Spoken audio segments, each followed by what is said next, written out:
do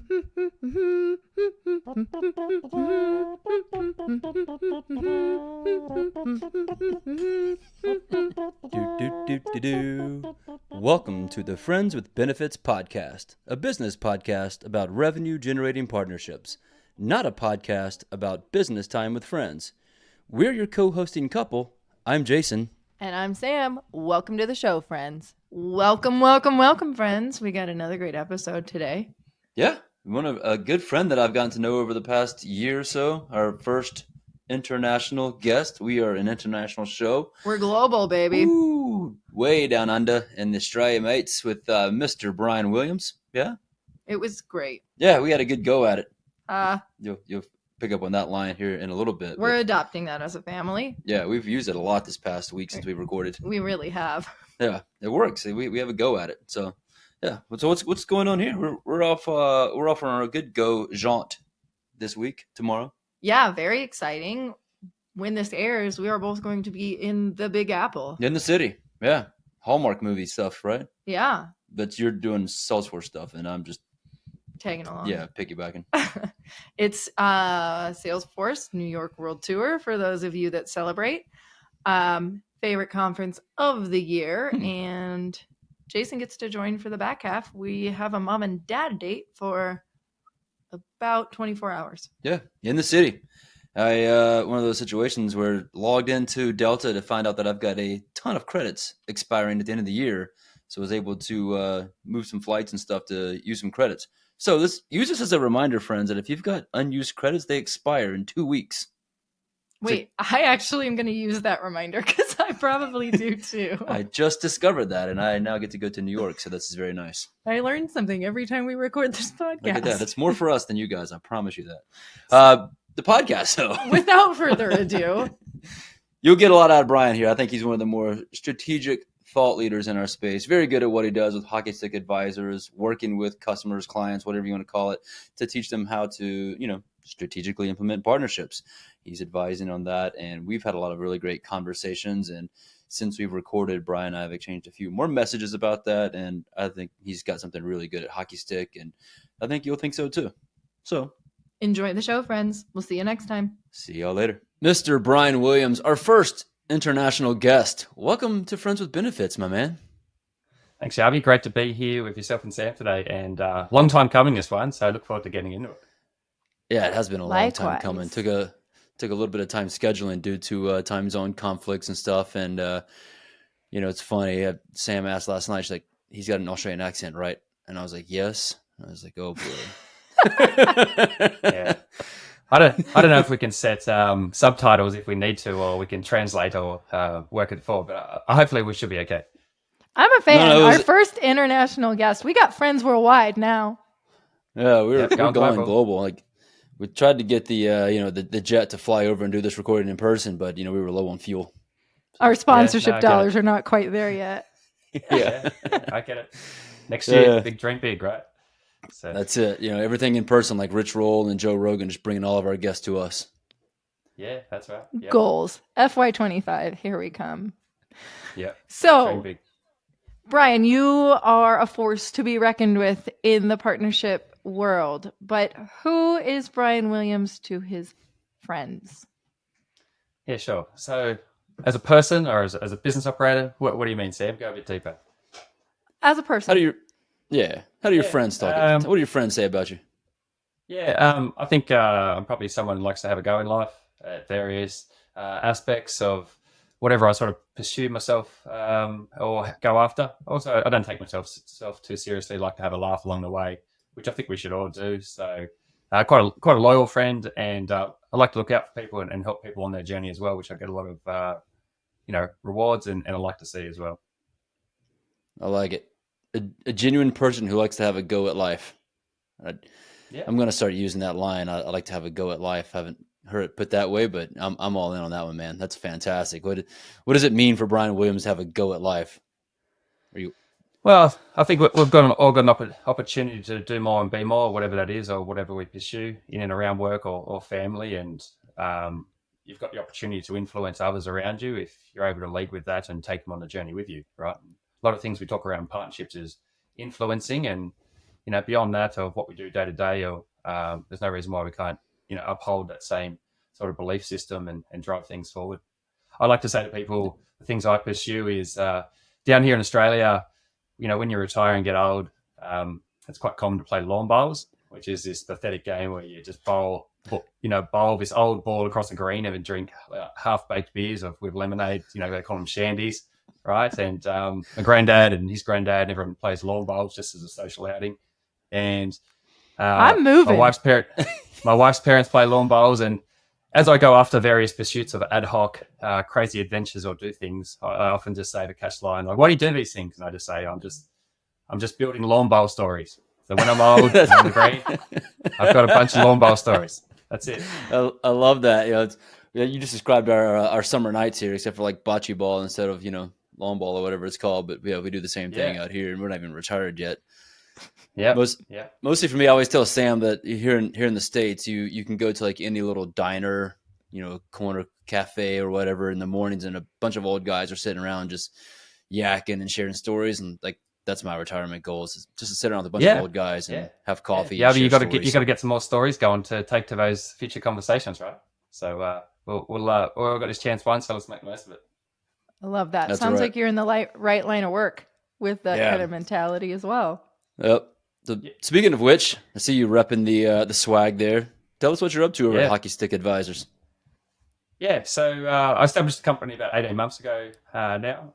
Previously was over at Xero, which is a cloud-based accounting platform, and I had the fortune to lead the ecosystem team across Australia and New Zealand for 5 years. And throughout time, I went through the growth from about 150 app partners through to about 1,200 upon my sort of leaving. And I sort of worked out before I left. Yeah, significant. I probably had about 500 different conversations with companies who want to partner, and through that lens, I was able to see what good, bad, and bad and terrible looks like, what not to do. And through this little thing called lockdowns, and I'm based in Melbourne, Australia, and we were not so fortunate to have one of nearly the longest ones globally. I found myself doing some organic consulting throughout and helping other companies figure out, what is a partnership opportunity? How do you start to think about and build and move towards building a partnership ecosystem? And along with a good network with all the venture capitalists across the region, I found myself with a playbook I organically found and started to evolve, and with full overflowing pipeline of work and opportunities to go help other companies. And so I jumped out to set up the company, and I haven't really looked back. And so, along with 3 young kids, which we mentioned at the start of the call, every minute of the day counts, and I'm seeing a significant opportunity in the market to really go after. And that's really stems from, where do you learn partnerships? Like, you can go to a marketing degree, you can do MBAs, you can with focus, you can do mini courses, you can get sales training done, you can build into a sales leader. A lot of the partnership leaders community, you see so many trailblazers of people trying to figure it out.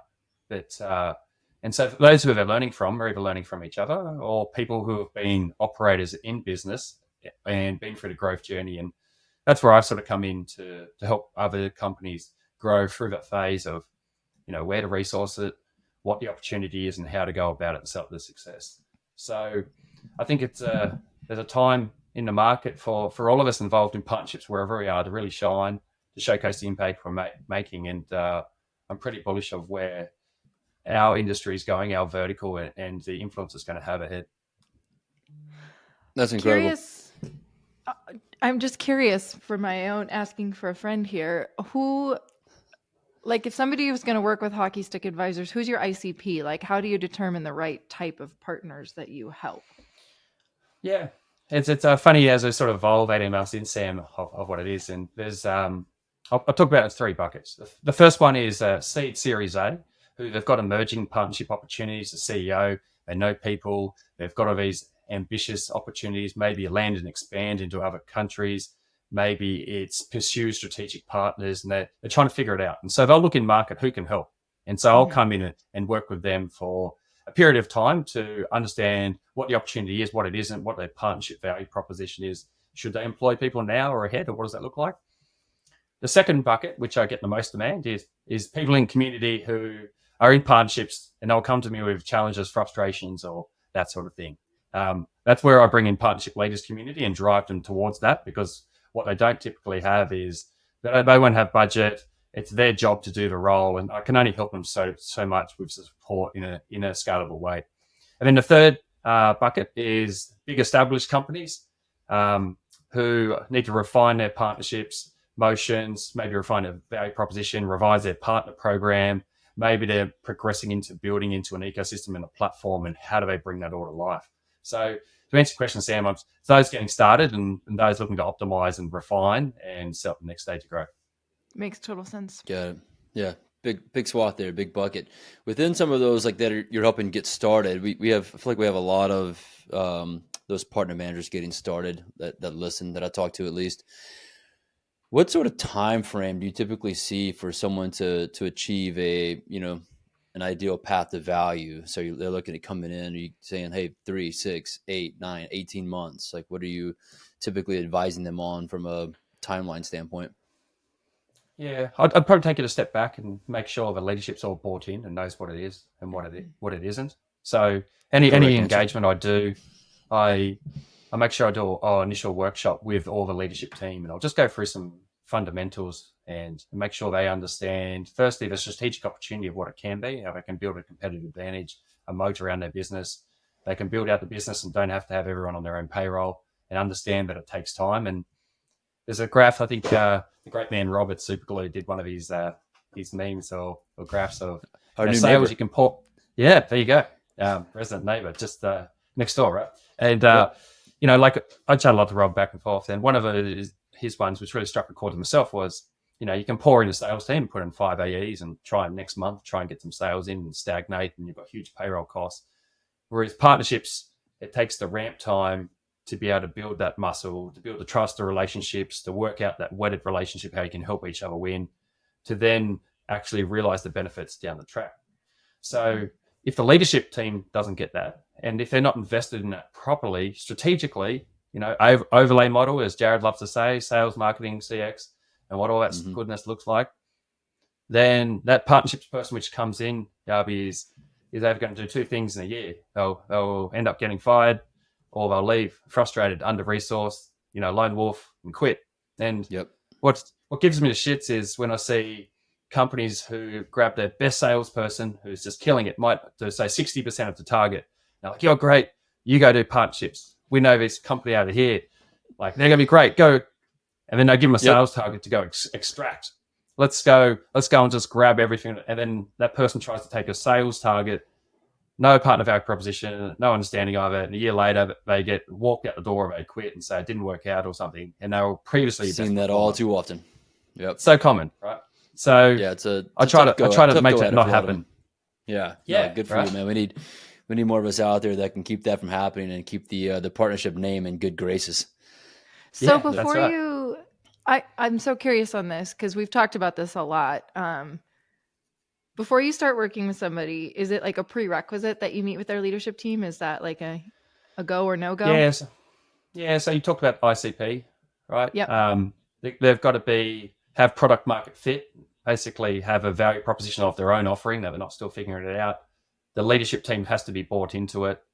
They're well funded to invest in partnerships and in a sustainable way, that it takes a while to get going, and curious around how to resource it and bring it to life. So if it doesn't have those parts, and I was actually just last week, there's someone down here in an emerging company doing really well, and the leadership team just didn't get partnerships. And despite the other team members all trying to rally behind it, they said, we can't get the buy-in. I said, you're not the right fit for me, and it's not going to work. And it's not going to work for you either, if they don't believe in partnerships and trying to go down this path. If they want to go direct, if they want to go outbound and they want to do that, then that's their choice of how they're going to go to market. And it's not going to work for them if they just try and put it off to the side. They're just going to fail.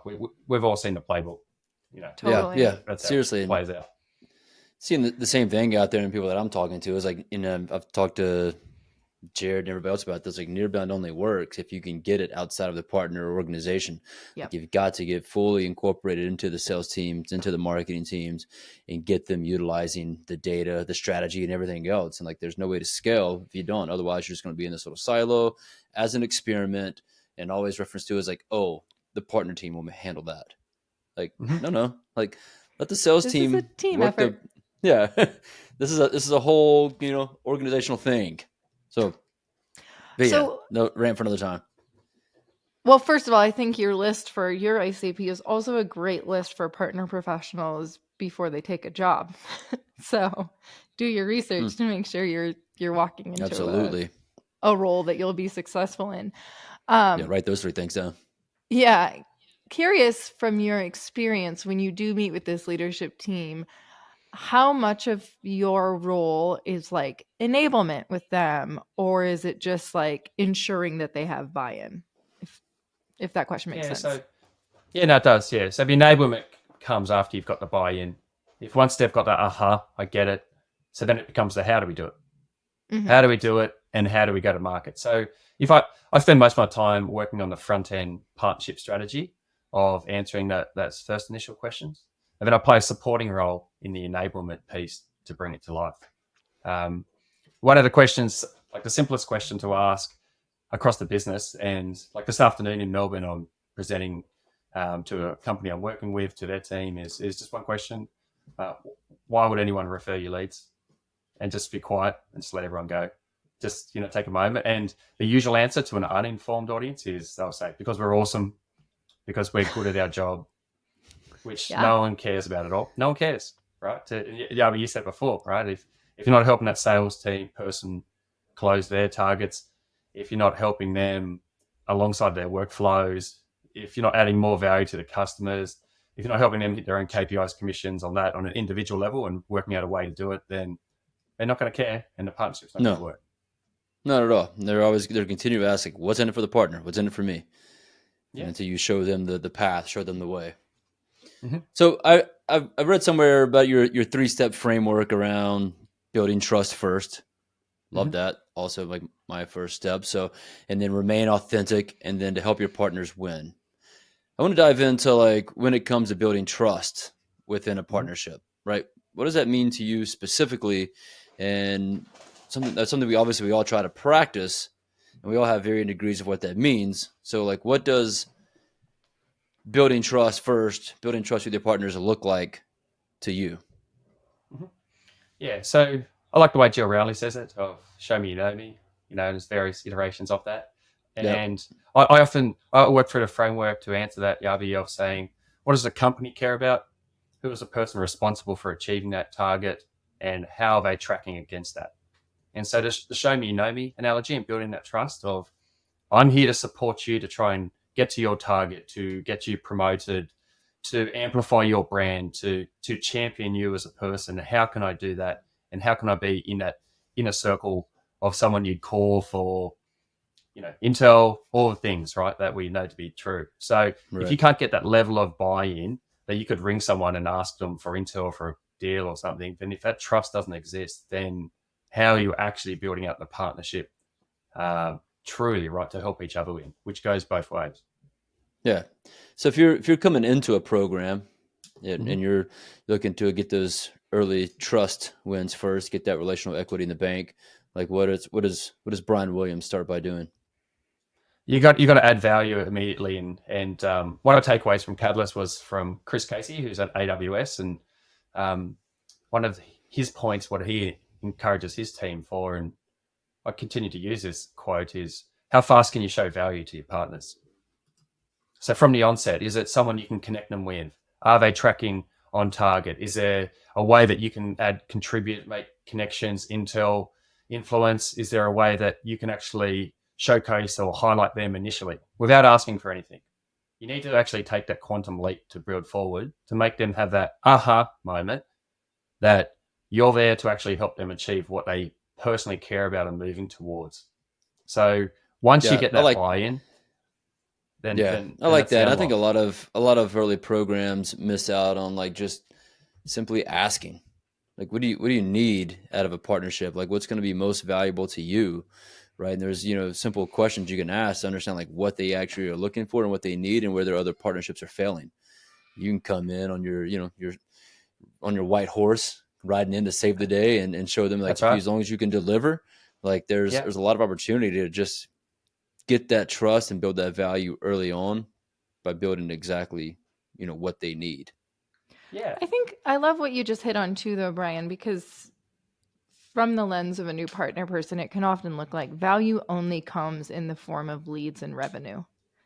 Mhm. And yes, that's the goal, but that can take time. And so to your point, it can come in other forms too, of like making intros, helping drive marketing value, helping drive messaging. Like it doesn't always have to be leads and revenue. It should be, No. but Yeah. I But think once early again, on, if it's you've probably got, not going to be that. exactly. yeah. Yeah. And I'd answer that, Sam, if, when we talked about earlier, making sure that leadership understands that we need to earn our way in and that we need to go through this over-investment early in over-index. It's more outputs that we need to put out and make sure we're showing that value and building that trust before we can expect the inputs of the leads and revenue to come back in return, right? And chatting to Logan at Teamwork, and I know some of the work they've had success working with HubSpot, right? There's big players, Monday.com and ClickUp and Smartsheet and others, and Teamwork's the upcomer, secondary player out of Ireland of all places. And they've got buy-in and cut through with HubSpot because Logan does such an awesome job on his own podcast and the content that he punches out that they help support HubSpot, and HubSpot's now promoting to their massive audience about Teamwork and through their stuff as well.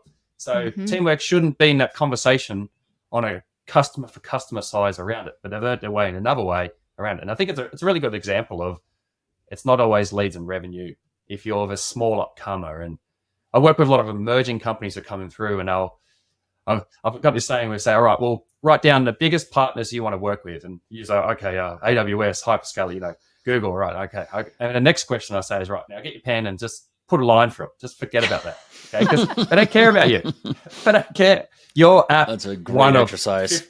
15,000, and they're like, all right, well, now what do we do? Okay, well, who others emerging alongside you? Who's similar size, aligned values, similar size company, similar size team?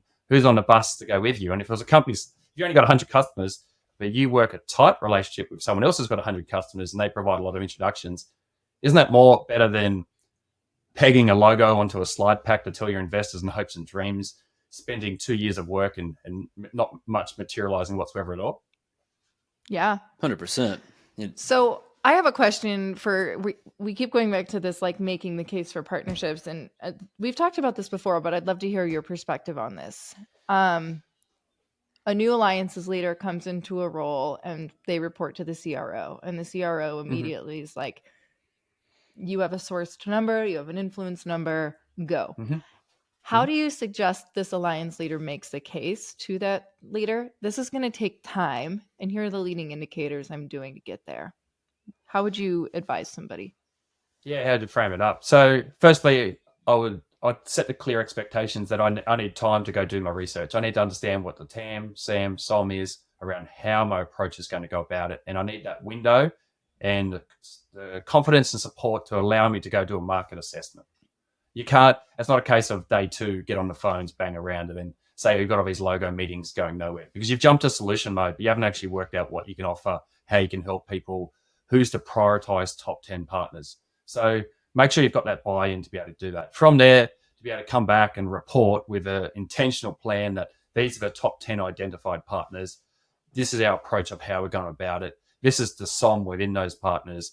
What is the next sort of 30 to 90 days to then be able to confidently come back and say, well, we know the partner sourced opportunity in here, the partner influenced opportunity, but now I need these resources to actually enable that to bring it to life. So if you want the promised land of this revenue number of partner sourced and partner influence, then that new hire should be able to actually look at that number and talk to it with confidence. Because if it's, you want to say get partner source leads from 20 to 40%, then you're going to need things to be able to get there. It's not a case of just hire a person and send them in the field and think that there's going to be a fire hose of customers to lead in. And where I see there's a sales leader with a strict sales background of outbound or building AE, I mean, they put partnership person in that role and say, you go extract partner around 12 months, that person's gone. Totally. It doesn't work. So I'll keep coming back to that leadership buy-in and understanding of how it works. But the intentionality, if you want to try and get to a plan and then deliver on it and stand behind that number, but you've got an assessment of who the partners are, what resources you need, then you are the entrepreneur running your own P&L to be actually go and deliver against it. 100%. I love that too, because I feel like partner teams are often put in this role of like, go deliver.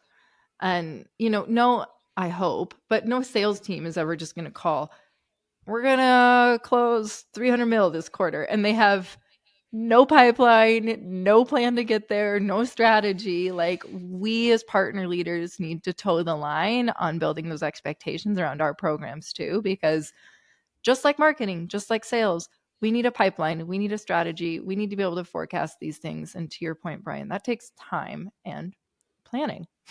Mm-hmm. Yeah. Getting the trust, building the value takes time. And one question I did have for you is like in all this leadership consulting and getting the buy-in and talking to the leadership about getting buy-in and stuff like that, do you ever lead them down the path around the value of like just simply building the relationship with the partners, with the new partners, and like how do you get them to think about that? Because most cases, like the CRO is really not going to care about that. 9 times out of 10, I would say, maybe a little less, but it's important, right? We joke that we get paid to make friends and sell against those friendships sometimes. Yeah. So how do you talk to the sales leaders while you're getting that buy-in around like the importance of building relationship with partners? Yeah, I like Jocko Willink's book about, he goes on his rant about managing up, that sort of thing, Yavi, and setting those expectations around what do you need to set up for succeed and around it. And it's your leader, my leader, everyone else is working in a company, despite what the targets and what the boss, whoever it may be, implement or expectations, they also don't want to fail themselves. Right. So how do you present the case that you're set up for success, your team set up for success to be able to hit the number? The great leader will set up their teams for success and then get out of the way and give them what their resources to do it. And they're not giving you a target in isolation to go fail, so then they fail. So when they go report to the board and sort of said partnerships was a failure, that's on them. So if you're able to outline what you need to be able to get to that promised land, to hit the target, to hit the number, to be able to do it, it's a very different conversation than just saying, I can't do it, or I don't know how, or I've got all these logos I'm chatting to, I've got this ghost pipeline of logos with no substance behind it. It's a very different conversation. Exactly. Yeah, it is 100%. And, going back to your initial points, like you got to base those projections and everything based off the amount of trust that you've got with those partners and who's most leaned in and who's there that you can call for that intel or influence or intros and getting them to take that quickest action. So leading into like that relationship conversation, like you come from an extensive background and like, app marketplaces, obviously. I think that category is a hard one for a lot of people to get right. Mm-hmm. Right. You seem to have had a fair amount of success in there. So like, how do you advise people to build strong relationships that get you noticed within these app marketplaces and large ecosystems? Yeah. So I see companies actually grow from one-to-one, from partnership into an ecosystem, and you put a partner program in place in lots of ways to manage scale, right? How do you have new milestones and your steps, and partner programs are always building, never built, and are evolving. And how do you stand out amongst a sea of choices, either in a hyperscaler market or working with platforms? And there's 8,000 apps. Why does anyone care about you? Well, there's a few ways. So if you live solely on the platform and you're an Atlassian only, you're a Salesforce only, you're a HubSpot only, then the table stakes to play and participate in that, like doing your taxes, is just to play by their rules. So that's 101. Mm-hmm. You need to just, get an integration, get a web page, do all the basics around it, and from there. Now, from there, to be able to progress and move forwards, aspirationally, you want to be the partner of choice. And what I mean by that and what I see is, how can you be the easiest partner to work with? How can you play by all their rules? How can you generate and solve real customer problems, then build truckloads of reviews on the back of it and build it along? But what companies often fail if they're building only on one platform is they've got no influence with those partners in reality. They're one of thousands and they're dependent on them. And so sooner or later, you will stall your growth depending on what that platform allows to participate. If it's not an in-product experience that's part of a contextual workflow, which some platforms do to a degree, then you're a number within their app store or within their directory. And so the broader opportunity, there's two ways. And I work a lot of companies in this space because they're stuck. They've limited their growth of however far they get. I believe it. So one thing is who is the partners? You're in the HubSpot ecosystem. Who's all their agency partners around it? Then what do those agency partners care about? It's usually two things. Number one, is they want net new business. If you're small, you probably can't deliver on that. And secondly, can you add more services revenue or add more value for their current clients? So how do you deliver against one of those things and build an offering around it? And secondly to that, if you're going down the agency route, for carrying on off my point, is what else is selling to those agencies? What else are they doing? Is it HubSpot plus what? And you need to elevate yourself to make sure that they care about you more than those other partners around that, right? So that's on the how do you work with the partners of platform. And then the second point is how do you work, and I mentioned this before, with other app partners also in that ecosystem who are buying for the attention. So if you both play to the table stakes and say, all right, this is the HubSpot rules or Salesforce or Atlassian, then you say, all right, well, rather than try and wait for them to unlock opportunities in this fire hose of customers, right? It's saying, all right, well, we're going to do stuff together. Now we're going to use near-bound principles and bring that to life. We're going to share leads lists. We're going to intel influence. We're going to go to market. We're OPM, other people's money. We're going to use our own sales, product, marketing, and work together to grow together. We've got this better together narrative. And the easiest way I work with companies to do that is just ask your customers, just ask a survey, what have they used before and after you? That's how you'll prioritize your partners, build out your partner value proposition, away you go. I love a lot of that plays. I was actually just having this conversation the other day with someone in the HubSpot ecosystem, and I think there's so much value, and it's often overlooked, of like to just work within that ecosystem. Like, how can you connect the channel partners that work with your tech partners and that work with that alliances partner, right? So how do you create this whole little turnkey ecosystem, as what we called it when I was at Terminus, around all these people that are working within the same technologies and the same services? So I think there's a ton of overlooked value there that people tend to miss out on, especially as they're getting started in these bigger ecosystems. So I'd love to hear you say that. Yeah, and furthermore, picture a HubSpot agency partner, right? They're right now going to have a certain amount of team size, resources, and capability to go produce their own revenue as an operating business. Right. So if you want to get into that mold, then you're straight away a distraction, a pain in the ass, option 700 to them. So once again, you come back to what do they care about? What does the company care about? Who's responsible for it? How are they tracking against it? You need to build your value proposition to actually help them add layers to it. So is there someone there looking to drive additional revenue? Are they trying to do upsells? Do they have a churn or retention problem that you can slot in as a part of it? Do you have a better together value proposition with HubSpot insert platform, right? I love what you said there about just assume from the get-go you're a pain in the ass, because it's true. Yeah. That's the baseline for everything. So, if it wasn't already obvious that you have to add value from the get-go, you are a pain in the ass. Yeah. So you need to start to change that perspective. Yeah. Absolutely. I do have hear from a little bit from your experience. So you scaled your ecosystem to 1,200 partners.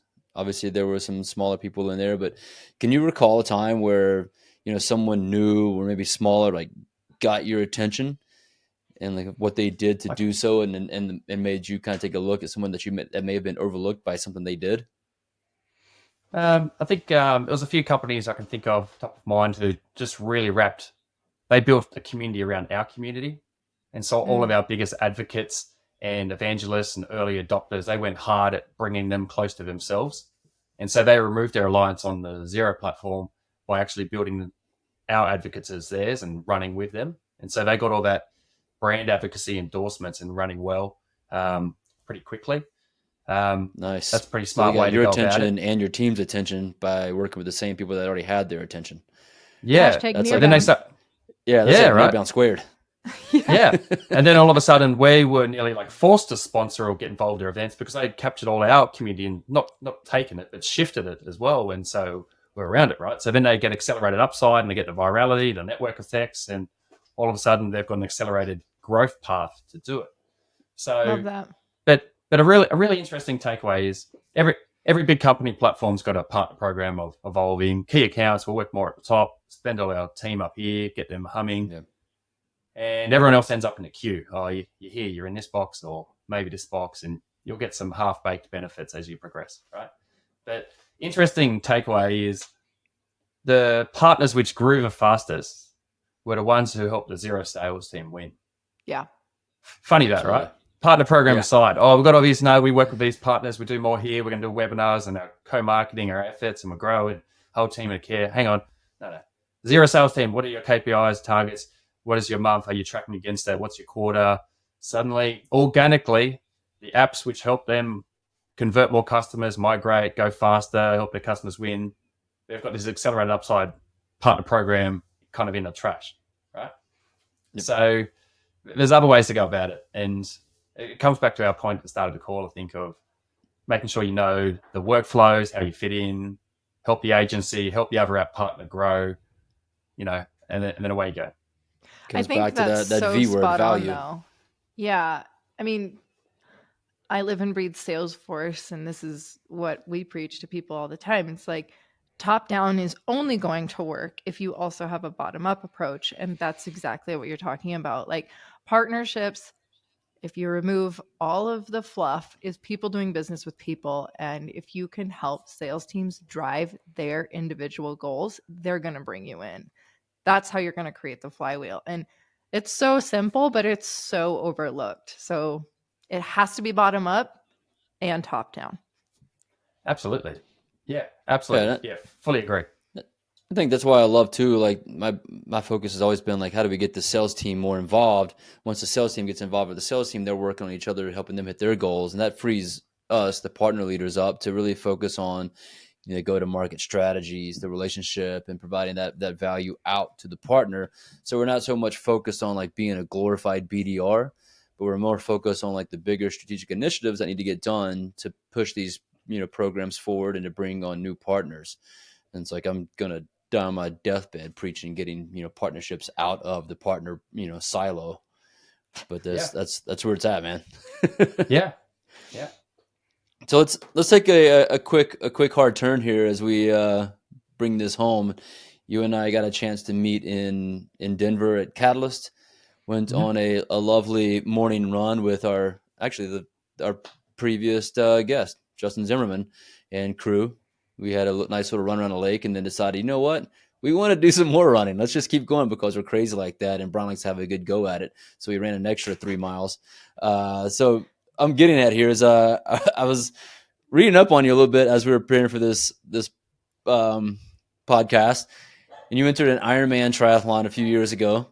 You had no bike. You weren't a strong swimmer. Most people would probably be like, Bryan, WTF? Like, what's wrong with you? What He's inspired giving a go you at life. Yeah. It all makes Comes sense back now.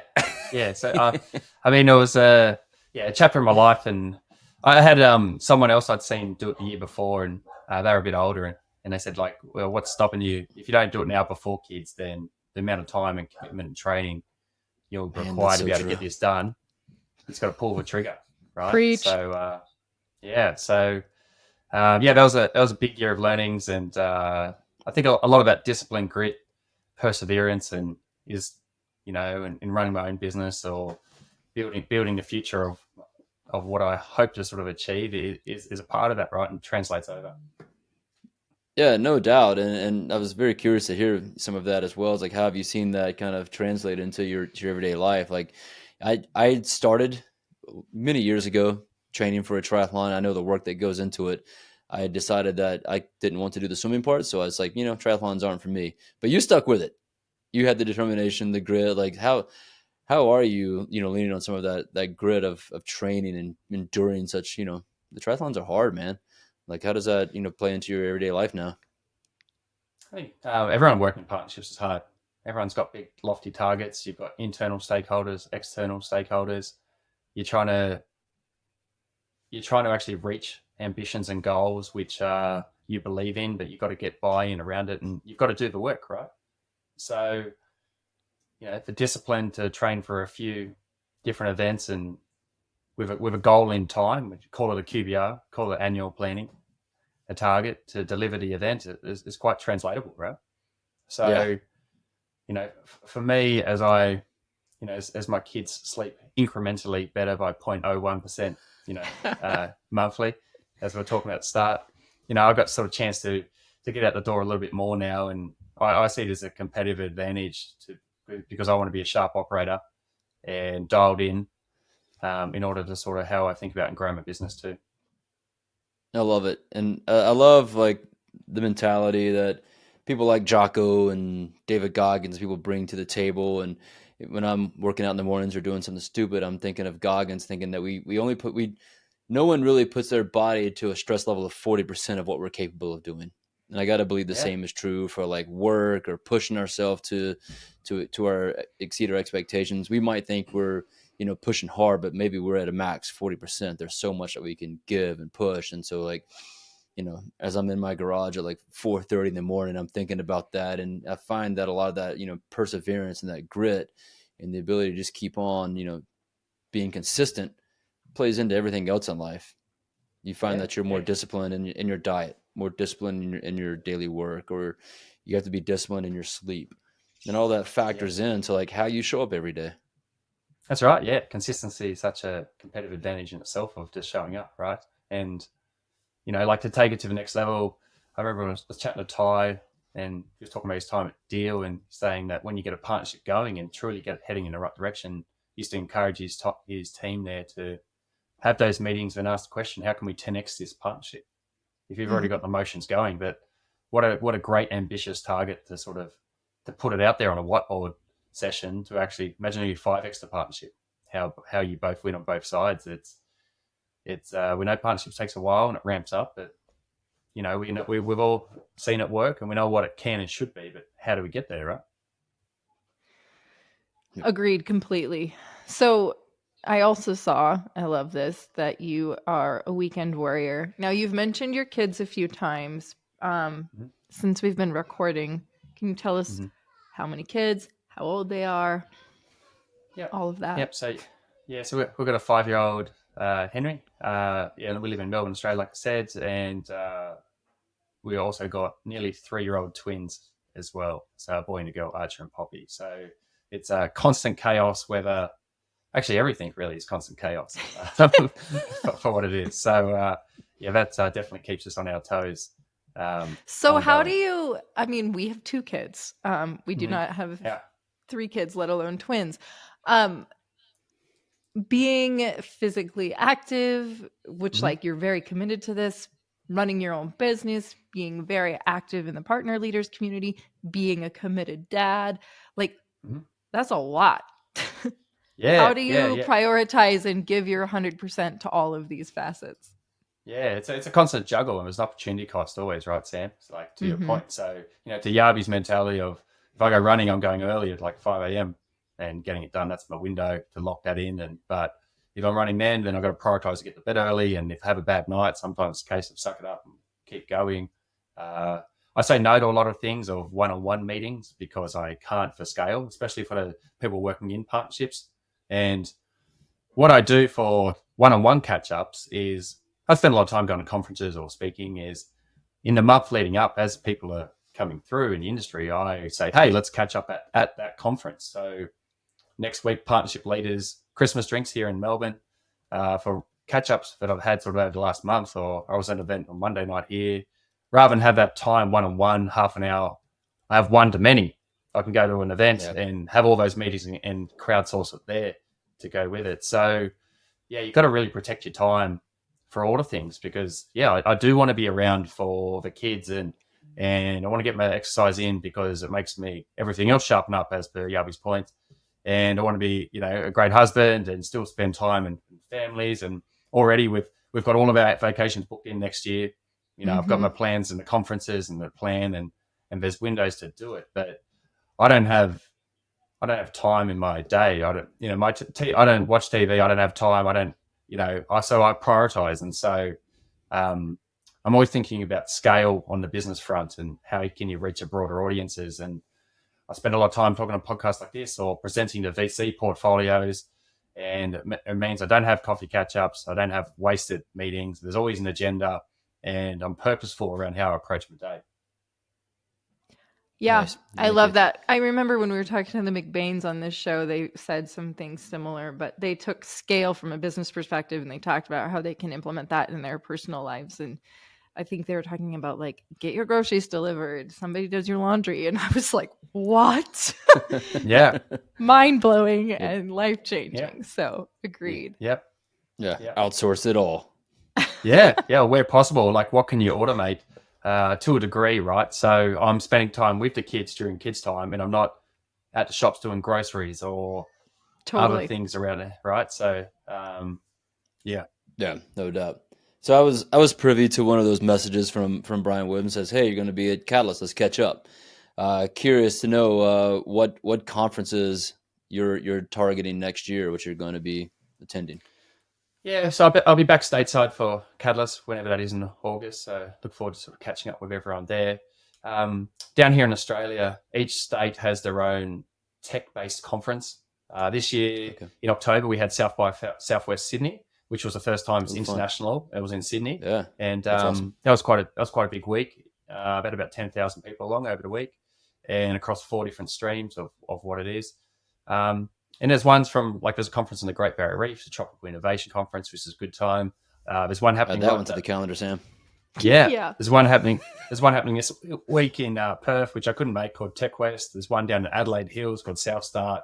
The governments here, Invest Victoria, Invest New South Wales and Queensland have got conferences and teams helping enable and building tech and scaling that out. So there's definitely a growing scene down here across the regions. And once again, where there's an opportunity for me to present at scale, to an audience at scale, it's me living in market, driving value outwards, and then as a result, opportunities keep coming, and we've got the flywheel spinning. Love it. That's great, man. Well, I look forward to seeing you at Catalyst again next year and going on a couple of runs. So let's bring this one home with our final out of the ordinary question.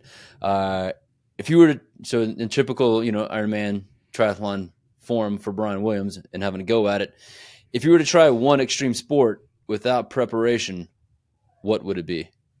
Oh, that's a good question.